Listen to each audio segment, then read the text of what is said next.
Hi, welcome to Chad's Silversmithing. First, thanks for coming to my channel. I appreciate you stopping by. If you wouldn't mind hitting the like button before you leave, that helps me out a lot. Um, Today, I wanted to do a project that's going to be kind of a wide band that has a real squared off kind of look and features a round, brilliant green tourmaline that I have been sitting on for a while. And I think it's going to be kind of a cool contemporary sleek piece. But before we get started on that, I wanted to thank some people. Thank you for my subscribers. We passed 3,200 today, and that is amazing and wonderful. Thank you guys for all of your support. The other group of people are my patrons over on Patreon, and I wanted to especially thank them as they're paying for premium material over there. I love the interactions we're having over there, and I've met a lot of nice people. We're sharing cool ideas together, and I'm making exclusive tutorials for them and sometimes doing a live stream. So there's lots of fun stuff going on over there. If you're interested in being part of that and supporting the channel that way, that's great. There's also some other ways you can support the channel. You can buy me a coffee, or if you wanted to go to my website and check out some of the jewelry for sale, there's always some pieces there that are interesting. Or if you want to buy some of my merch. And all of the links for these are in my video description down below, so make sure to hit that before you leave. And like I said, I'd love to have you subscribe too. So whether you're a beginner silversmith or someone with more experience and just looking for some creativity stimulus, there's all sorts of content here for you. So maybe consider subscribing. I'd love to have you as a subscriber. So, all right, so let's get started on this project. Okay, to start with, let's look at this tourmaline here. Make sure you can see all right. It's kind of pretty. It's a little bit included. It's got some stuff inside of it, but that's fine. It's got a nice kind of pine green color. So I think that'll make a nice stone. Looks like he's about 5 millimeters. And for now, I'm gonna put him over here in this little thing so I don't lose track of it. Now let's get into my idea book here, which are available on my merch store. And they have these nice, it's not graph paper, it's got little dots for each corner instead of graph paper, so it allows you to line things up nice, but it doesn't have the lines interfering with what you're drawing. So, all right, so I went through a lot of stones and I settled on the tourmaline, but this is basically what it's going to look like. It's going to have one piece of 18 gauge sheet that goes around like that. And I'm going to try and bend it with kind of smooth bends and try and get them real symmetrical. And then it's going to drop down a little bit and go over here. And then I'm going to have a double layer of 18 gauge on top, and we'll drill a hole through it and put some prong settings on top, and then we'll have that kind of going across. But it's going to be, from the top view, it'll look more like, I'm not drawing this very proportionally, but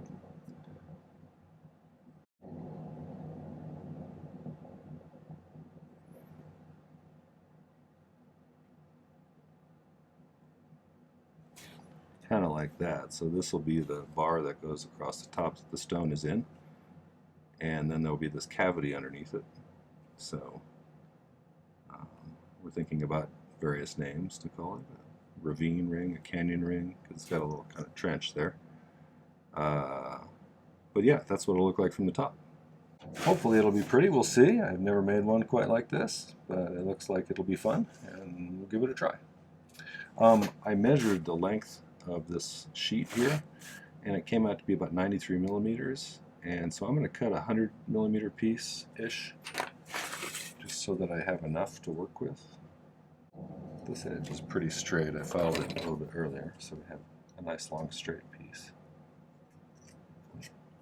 Maybe need a little bit more.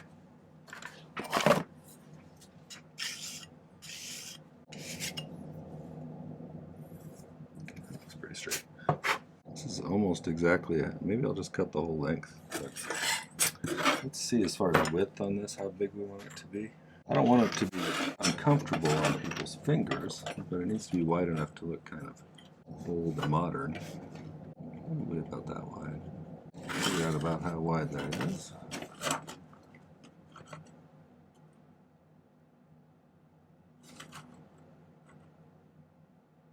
So about 15 millimeters.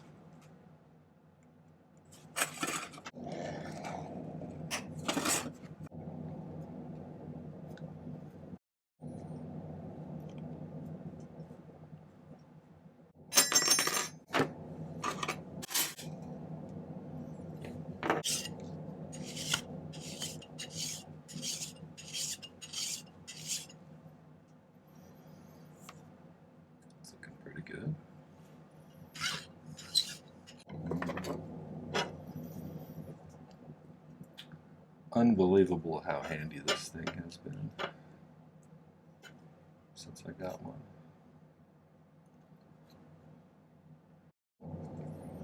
It allows you to get nice flat surfaces or 45-degree angles on things. I wish I had known about these years ago.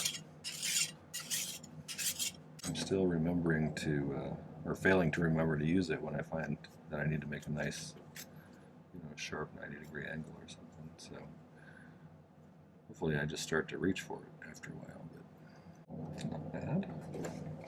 Between 5 and 6 millimeters for that first spot where we want to bend it. So I'm just going to go 6 millimeters to give us a little extra room to work with.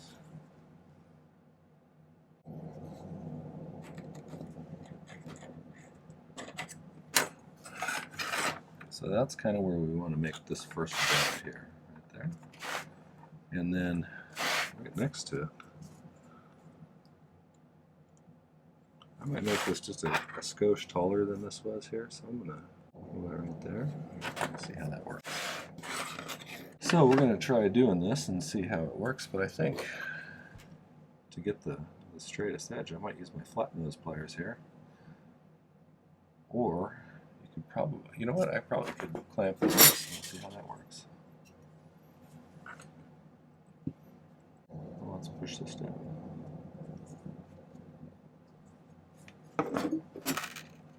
Maybe we can tap this down a little bit.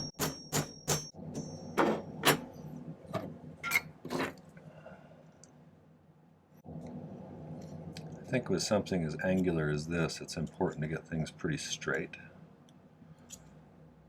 So we'll see if I can accomplish that or not.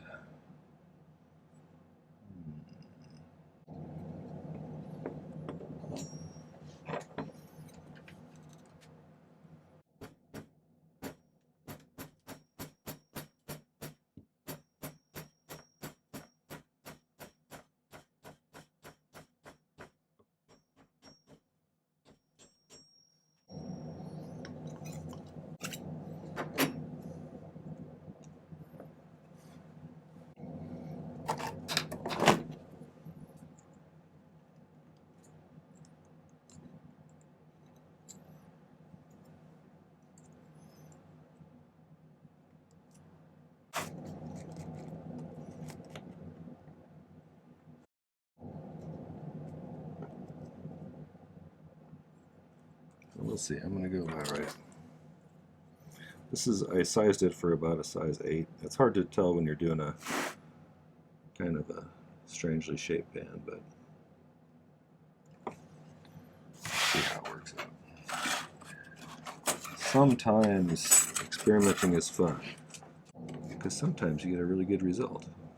Other times, not so much. We'll see though. I think this one will be cool.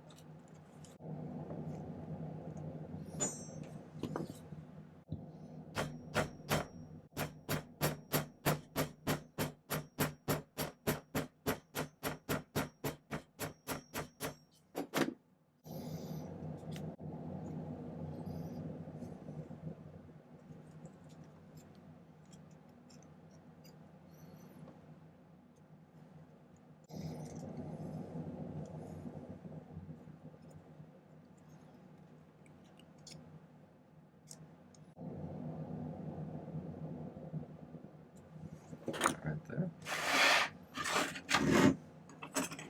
Just kind of working my way around the ring here. Like I said before, you could do this with your these flat nose pliers, and you may have a little more trouble getting the bends really symmetrical, but I think,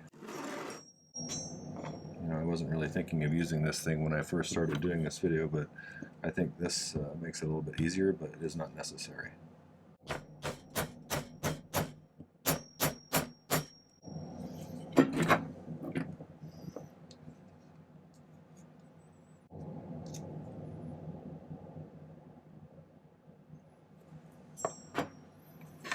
This one really needs to go straight up like this one, so it needs at a nice square angle. If I do it about like that, it should be pretty good.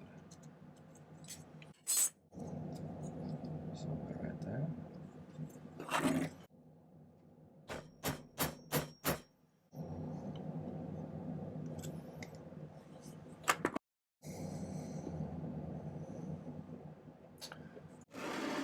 I think I'm going to spend a minute trying to get everything all kind of like perpendicular and parallel where it's supposed to be.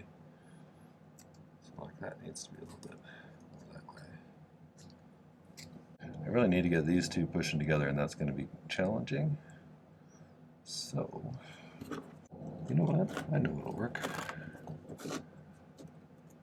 As the metal gets hot, it's probably going to get a little bit softer and get a little saggy, so let's just do it like this. We need to put a little bit of pressure, downward pressure.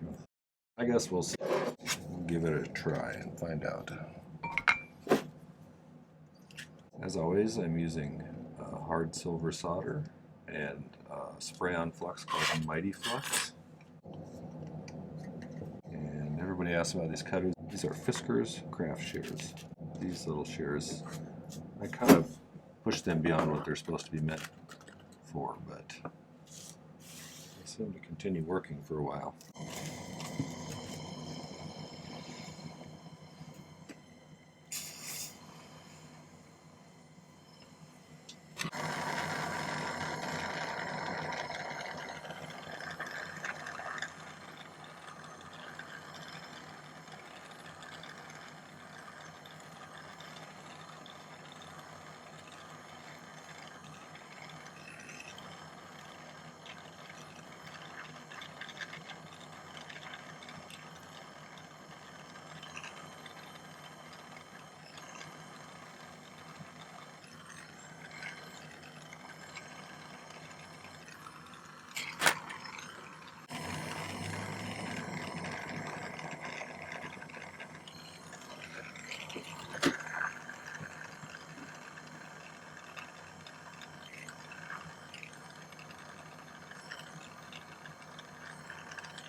Partial glow.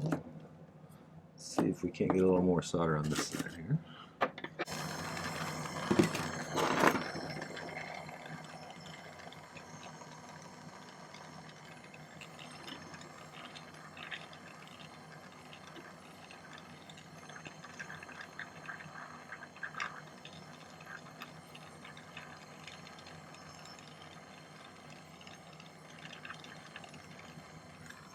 I was looking for a shiny seam to go all the way down the whole length of that, and it did. Let's let this cool off a bit.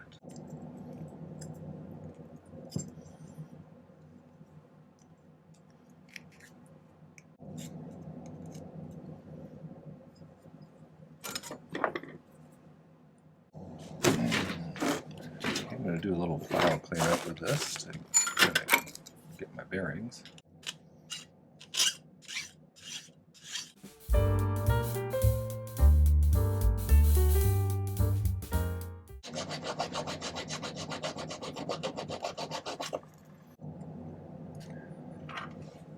So I'm wanting to cover up these side areas up to there, so it's actually square.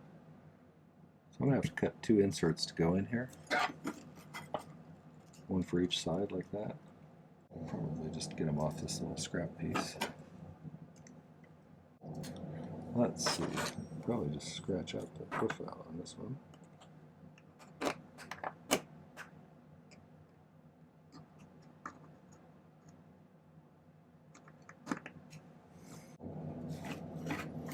I'm going to go ahead and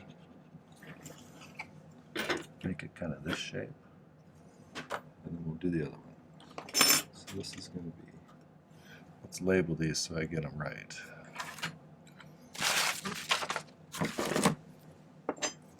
Call this one A. That's going to go on this side. A. This will be B over here. So when we cut the second one out, we'll call it B.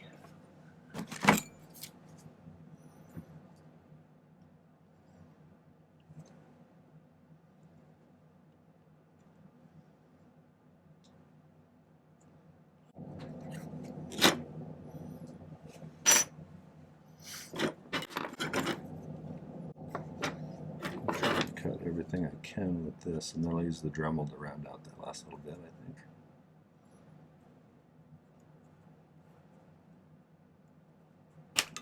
I'm going to cut some of this off, then I'll just grind away the rest with a white abrasive wheel over there.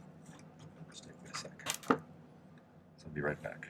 I did a little just kind of curving with the Dremel, and then I went ahead and made the second one so that it would fit in there. But I think let's do A first. I think what I'll do, I'll try and position it in here.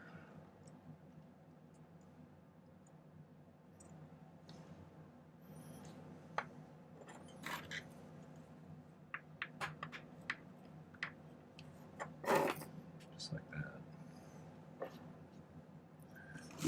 Set him like this. I'm going to try and pick solder that and see how that goes. I've never done something quite like this, so it'll be kind of a fun experiment.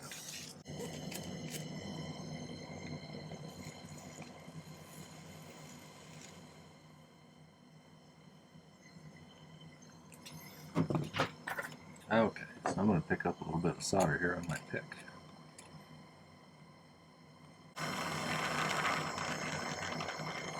A little more. Come here.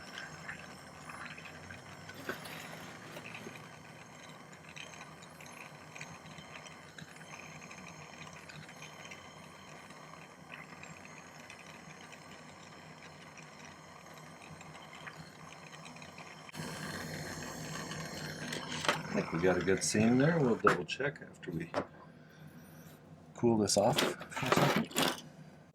That looks pretty good. I think I can live with that one.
Now, we need to make something that's going to be the little bridge that goes across our gap here. And it needs to be big enough to accommodate the stone. And so, I'm going to use a little bit more of this stuff, I think, but I'm going to make it, I'm going to like solder two pieces together to make it thicker, because I just think that'll be an interesting contrast to the rest of it if it's a little bit thicker. I haven't decided yet if I'm going to run this all the way to the edge of this or if I'm going to stop it part of the way in. Okay, so it should be plenty wide for two thicknesses. Let's find my little...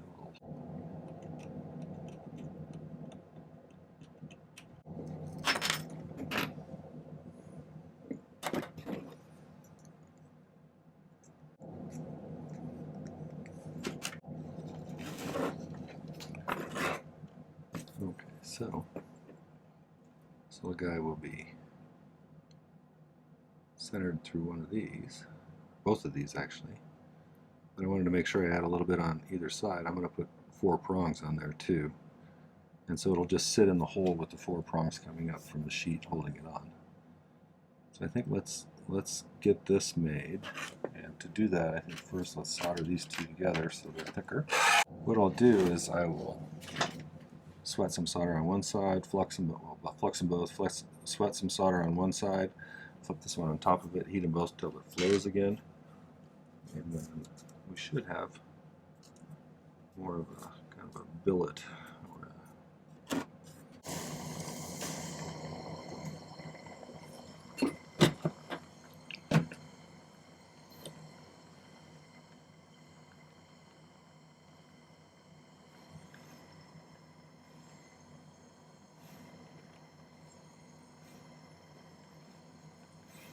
Use a generous amount of solder here. So I really don't want any gaps.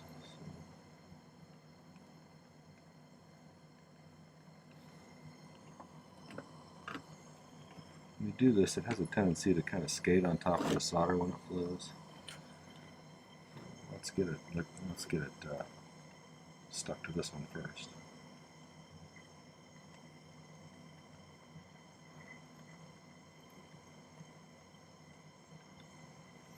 Let it spread out a little bit.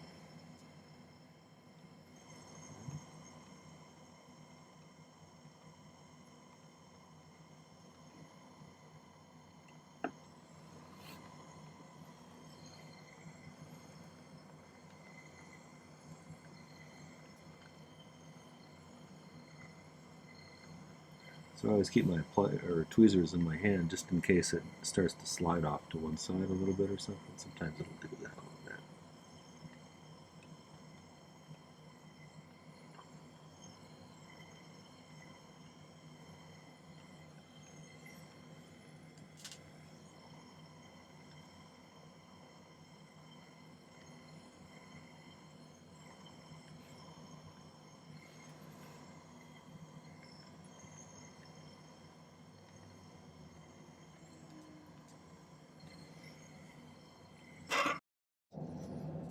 Okay, I'm going to spend a little time filing this to get it, make sure we have a good seam all the way across.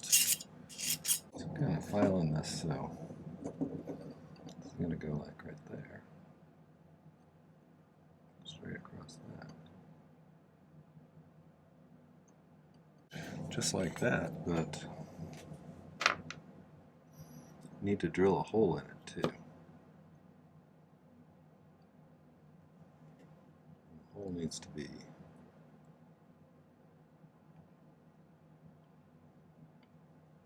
pretty much right there.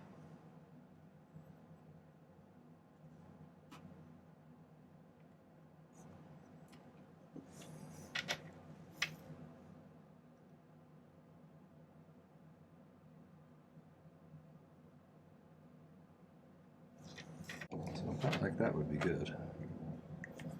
So let's go drill a hole. Okay, so here's my little purple spot. I'm going to try and put a little dimple in it with the center punch so I get that relatively centered, which is a problem for me sometimes. It's pretty good. I guess we'll see. Let's clamp this down so it doesn't run away from me or get too hot.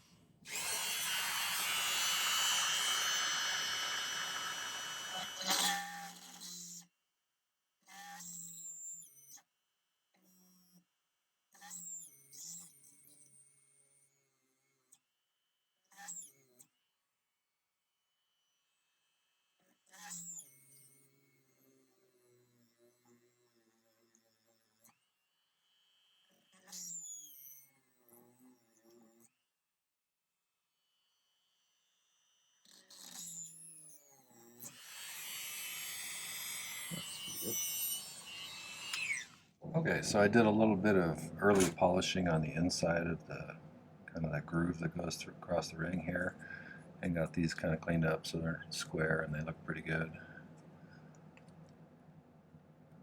I still am going to need to cut these straight across when I'm done with everything else, but I'm going to kind of save that for last maybe. I think that would be wise. What I wanted to do now is I want to solder this guy across here. Oops, like that actually. And so I did, like I said, some cleanup polishing to make it nice and symmetrical and neat looking. But I think the way to get it to solder on there well is let's put a little bit of solder here, pre-existing there, and on the underside of this. And then we'll have less trouble getting it to do what we want it to do. I think the key to this one looking good is making sure it's pretty angular and isn't skewed a little bit. Sometimes I struggle with getting things at 90-degree angles, and then they look a little cockeyed. So.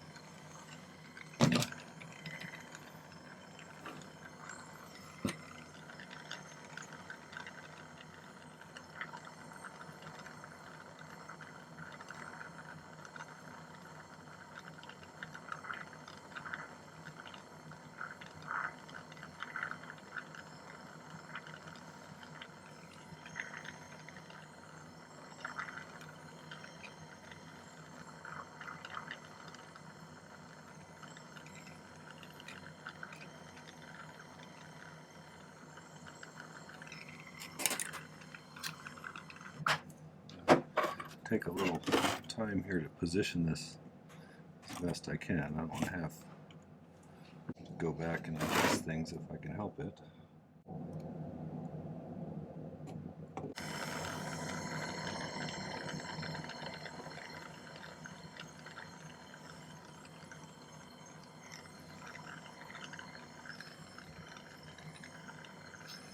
I'm wondering if I shouldn't put something underneath these to make sure nothing drops out. I suspect the surface tension of the metal will hold it together, but I don't know.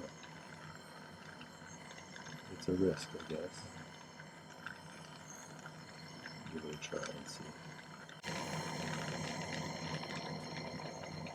I'm going to add a bit more on the top.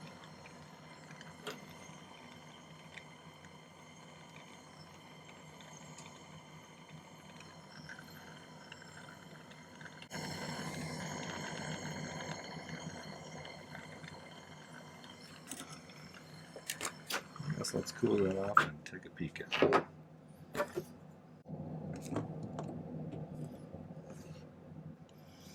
A couple of things I did. I cut this off and curved it down, and now I'm going to put a little bit of solder in there in order to kind of seal it together. I may try and put a little bit more on either side of here to make sure we got a good seam. But then we need to put some little prongs on here, and I have an idea how we can do that. And I think it'll work. We'll find out, I guess.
before we put the prongs on.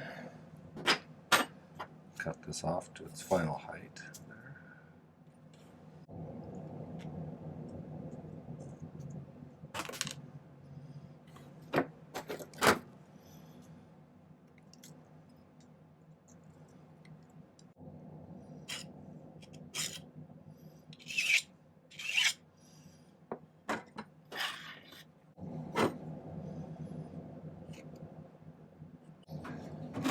Okay, I think for the prongs, I'm just going to do a 4-prong one. The easiest way would be to make a little tent out of prongs and just solder it down. So, do this way. Got a couple of these.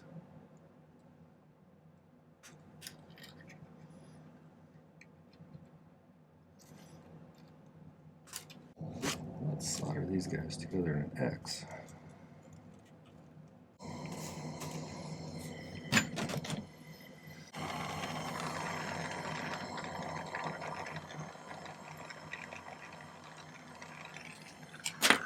Okay, we're going to mount these from above. So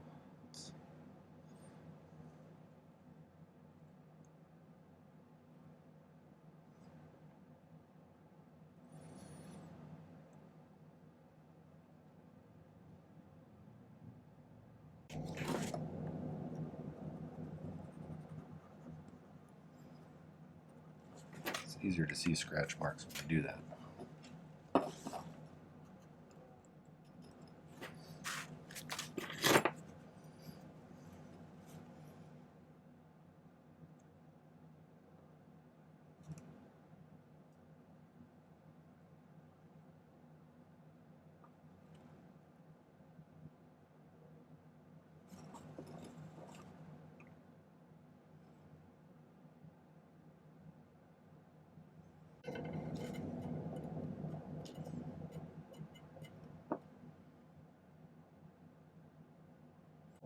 Trick with this one's probably going to be because of the disparity in mass between the two pieces that we're soldering together.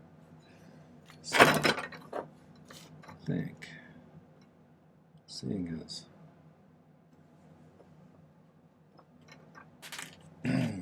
seeing as the band part is quite a bit bigger and heavier, we'll sweat some solder onto the top of this first, and then we'll just plop this on the little piles. We'll see how it goes.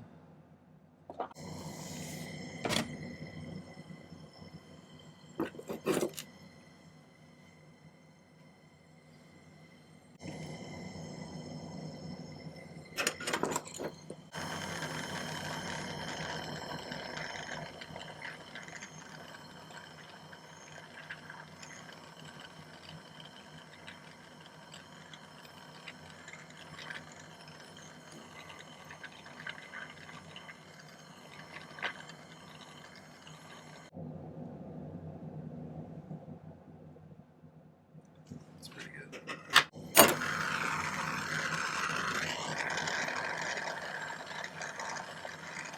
Keep on doing this. Like I said, there's not much mass in these little wires up there, but there's quite a bit of mass in the bottom.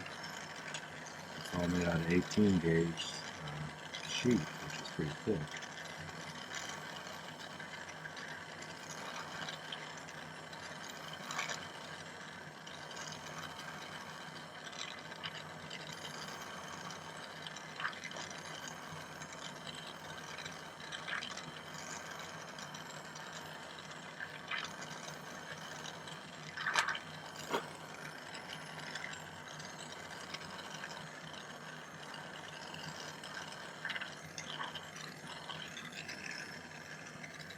I believe I got a seam on all of this, so let's just be sure.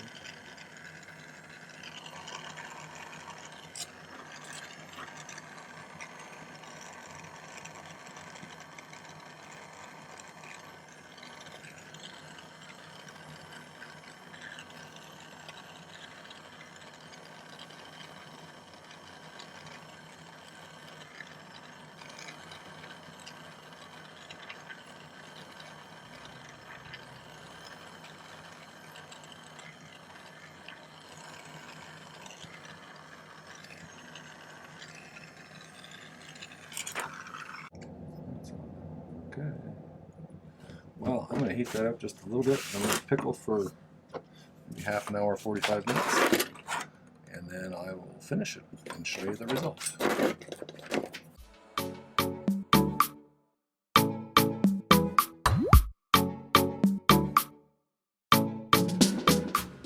Okay, so I've done a lot of the polishing, and there's a little bit I'm going to have to do after I set the stone, but I was going to go ahead and file a little thin spot on the inside of each of these where the girdle of the stone is going to rest.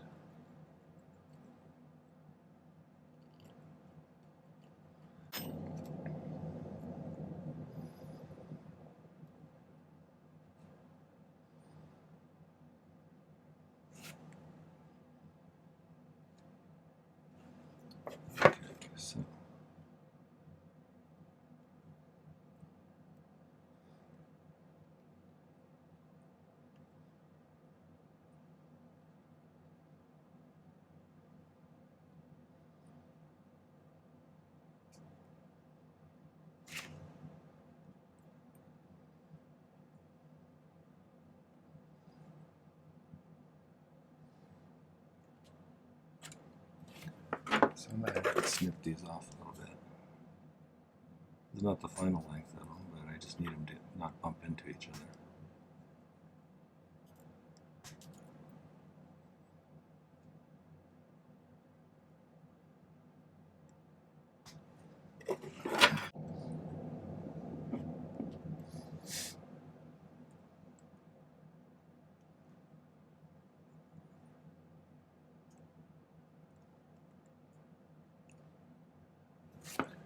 I'm going to cut the prongs out about midway up the girdle facets. Like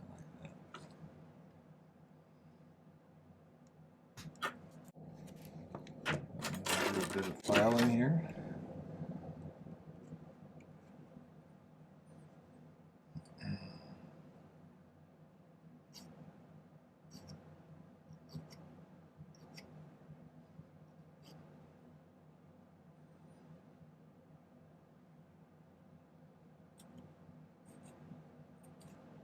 What I'm doing is I'm thinning these out a little bit and rounding them over so that they kind of merge with the top of the stone.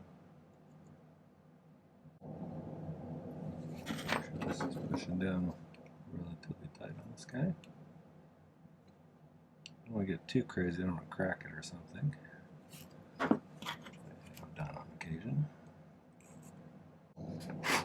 That's generally what it's going to look like when it's done. Kind of boxy, but kind of different and contemporary. So I'll get that cleaned the rest of the way up and get some better pictures of it. Alright, well that was a fun tutorial about making kind of a contemporary looking ring. I hope you enjoyed that. If you did, make sure to hit the like button. If you're interested, check out a few other of my videos. I have over 150 videos now. Lots of different kinds of tutorials, some for beginners, some for intermediate, some for more advanced people. There's lots of good creative ideas to help stimulate your creativity. So, check them out, subscribe to my channel, check out the links in the video description down below if you want to be part of Patreon or buy me a coffee or buy some merch. But either way, thanks for coming. I appreciate you visiting. Take care. Happy silversmithing.